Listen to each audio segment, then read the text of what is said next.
Padami ng padami ang mga Pilipino mula sa iba't ibang sektor ng ating sosyedad ang nagpapahayag na dapat ituloy ng Senado ang impeachment trial ni Vice President Sara Duterte.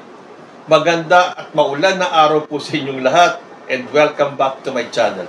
Pero bago po ako magsimula, may gusto lang po akong batiin dahil nung isang gabi po nag-dinner kami sa tramway dito po sa May Timog Avenue.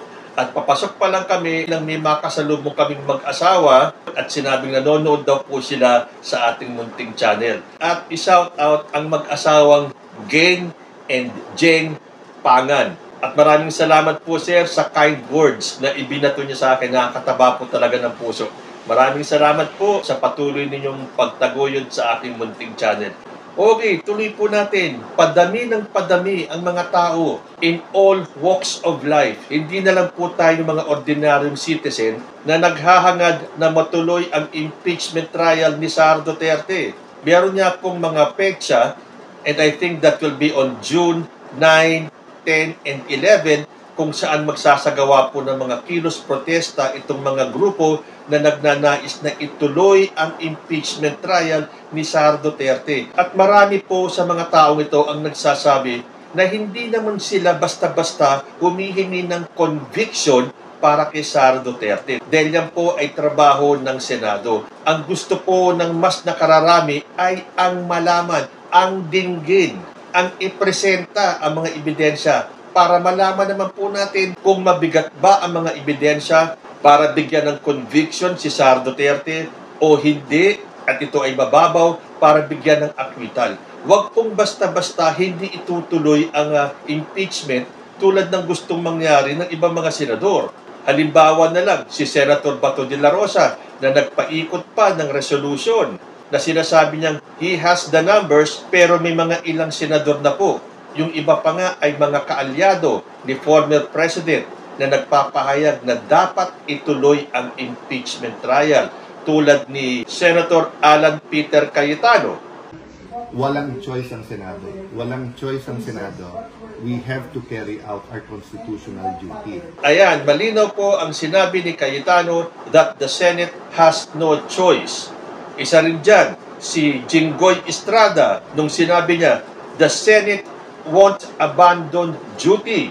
Sabi ni Estrada, we are not going to abandon our constitutional duty to hear the impeachment case against the Vice President. Isa pang senador ang nagsalita at ito naman ay si Senator Sherwin Gatchalian who reminded his colleagues in the Senate that proceeding with the impeachment trial of Vice President Sara Duterte is not a matter of choice but a constitutional mandate of the Senate. This is no longer our decision. It is not up to us whether to proceed or not. This is our constitutional duty. Sabi pa ni Gatchalian, this is very clear in our Constitution that once the articles of impeachment are transmitted to the Senate, we no longer have a choice but to proceed with the impeachment court. In fact, the word forthwith is even written there. It is no longer our decision, it is our duty to carry out. Binanggit din ni Senator Gatchalian yung forthwith. At kung mag-ikot-ikot kayo sa paligid, magtanong-tanong kayo, lalo na sa mga estudyante, tanongin nyo sila kung anong ibig sabihin ng forthwith. At iisa lang ang sasabihin nila, agad-agad. Pero iba ang interpretasyon ni Chis Escudero sa forthwith. Forthwith, within the bounds of law. Ngayon, hindi lang mga ordinaryong mamamayan, mga senador, ngayon po pati ang mga law professors ng iba't ibang mga eskwelahan at universidad ang nagsasabing dapat ituloy ang impeachment trial ni VP Sara.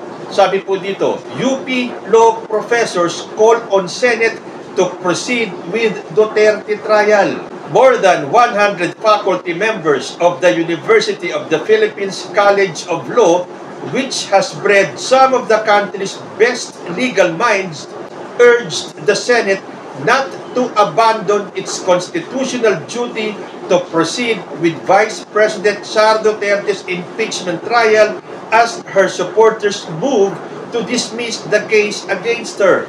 Sabi ng UP Law Faculty sa isang open letter sa mga senador, a premature dismissal will undermine the core democratic principle of checks and balances. In contrast, proceeding with the impeachment trial will uphold the Senate's constitutional mandate on public trust and accountability. As teachers and scholars of the law, we believe that the Senate's dismissal without hearing even a single witness will mean abandonment of its proud tradition as an august chamber and permanently alter our system of checks and balances.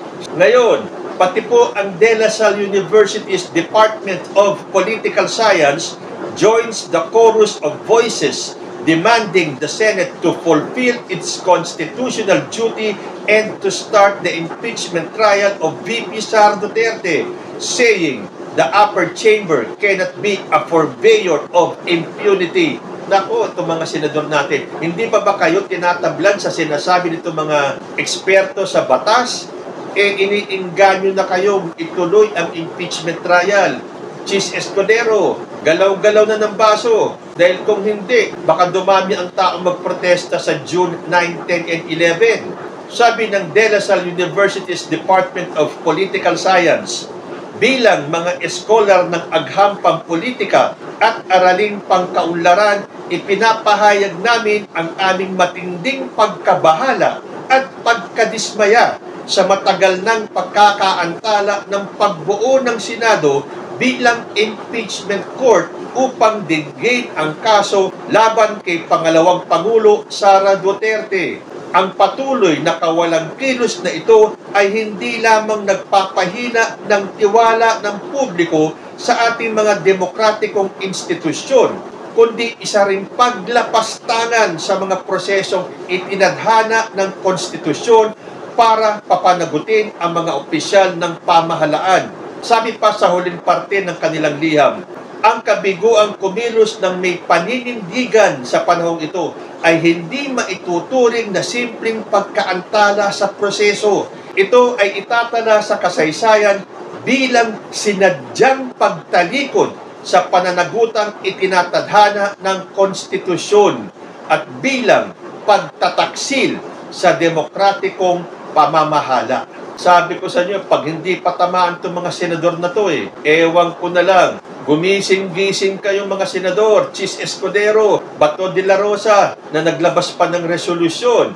Tingnan natin kung yan ay pirmahan ng majority. At kapag hindi nyo itinuloy ang impeachment trial, taong bayan na po ang maniningil sa inyo. Pakinggan ninyo ang boses ng taong bayan. Hindi ng isang tao lang na takot harapin ang pananagutan. Ayaw ng accountability. Dahil akala nila they can get away with just anything na gusto nilang gawin. Kayo po, handa na ba kayong sumama sa mga kilos protesta para panagutin ang Senado at ituloy ang impeachment trial ni VP Sara?